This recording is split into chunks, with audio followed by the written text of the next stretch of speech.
दोस्तों, भारत भूमि पर जन्मे अनगिनत वीरों ने अपने साहस और बलिदान से इतिहास को गौरवशाली बनाया है।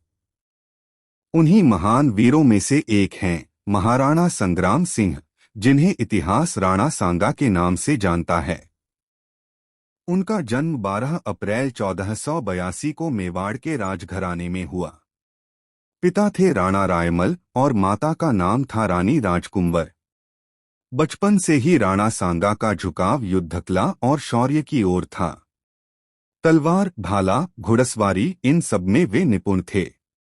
लेकिन उनका बचपन आसान नहीं था। सिंहासन के उत्तराधिकारी को लेकर भाइयों में संघर्ष था।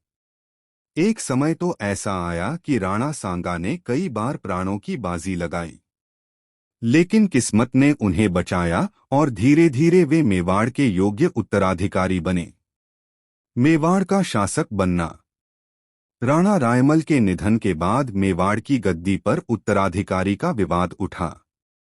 भाइयों के बीच सत्ता संघर्ष चला, लेकिन धीरे धीरे वीरता और गुणों की वजह से राणा सांगा ने सबका विश्वास जीता और मेवाड़ के शासक बने। उनके व्यक्तित्व की खासियत थी न्यायप्रियता, दूरदृष्टि और धर्म रक्षा की भावना। वे सिर्फ योद्धा ही नहीं बल्कि एक महान शासक भी थे। सिंहासन पर बैठते ही उन्होंने चारों ओर के शत्रुओं से टकराना शुरू किया। गुजरात का सुल्तान, मालवा का राजा और दिल्ली का सुल्तान तीनों ही राणा सांगा की शक्ति से भयभीत रहने लगे। कहा जाता है कि उन्होंने मालवा और गुजरात के सुल्तानों को कई बार हराया और मेवाड़ की सीमाओं को सुरक्षित किया। राणा सांगा की वीरता और युद्ध। राणा सांगा का जीवन युद्धों से भरा हुआ था। इतिहासकार कहते हैं कि उन्होंने अपने जीवन में 80 से अधिक युद्ध लड़े और हर बार दुश्मनों को घुटने टेकने पर मजबूर किया। उनके शरीर पर असंख्य घावों के निशान थे।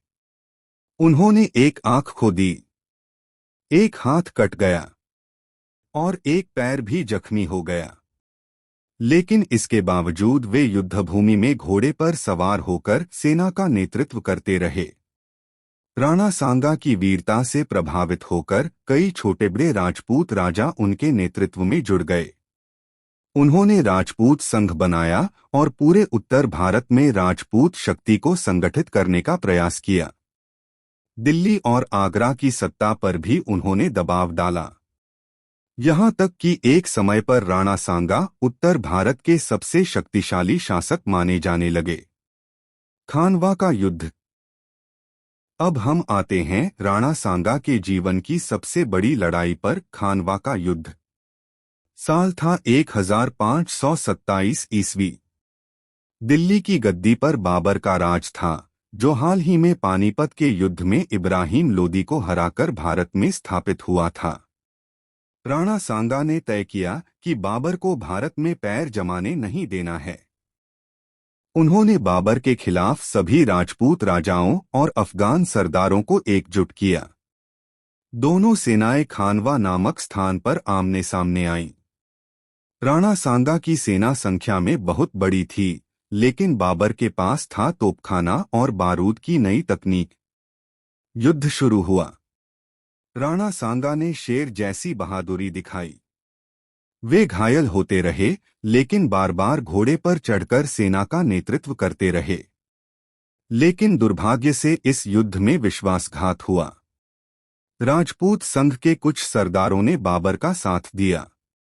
तोपखाने और गद्दारी की वजह से राजपूत सेना कमजोर पड़ गई और अंततः युद्ध हार गई। इतिहासकार लिखते हैं कि उस दिन अगर गद्दारी नहीं होती तो बाबर को भारत से बाहर खदेड़ा जा सकता था। राणा सांगा युद्धभूमि में गंभीर रूप से घायल हो गए, लेकिन उनकी आत्मा टूटी नहीं। वे अपने घावों के बावजूद बाबर के खिलाफ दोबारा युद्ध की तैयारी करना चाहते थे। मृत्यु और विरासत। खानवा के युद्ध के बाद राणा सांगा को चित्तौड़गढ़ लाया गया। वे गंभीर रूप से घायल थे, लेकिन उनका मन अभी भी बाबर के खिलाफ लड़ाई करने का था। कहते हैं कि उन्होंने कसम खाई थी, जब तक बाबर को भारत से बाहर नहीं निकालेंगे, तब तक पानी नहीं पिएंगे। लेकिन नीति को कुछ और मंजूर था। 1528 ईस्वी में राणा सांगा का निधन हो गया। राजपूतों ने अपना महानतम योद्धा खो दिया। राणा सांगा सिर्फ एक योद्धा नहीं थे, बल्कि एक प्रतीक थे, साहस, बलिदान और मातृभूमि की रक्षा का। उनका जीवन हमें यह सिखाता है कि असली योद्धा वही है जो विपरीत परिस्थितियों में भी कभी हार नहीं मानता। शरीर टूट सकता है, लेकिन आत्मा नहीं। और मातृभूमि की रक्षा सबसे बड़ा धर्म है। आज भी जब जब भारत के वीरों का नाम लिया जाएगा, राणा सांगा का नाम स्वर्ण अक्षरों में अंकित रहेगा।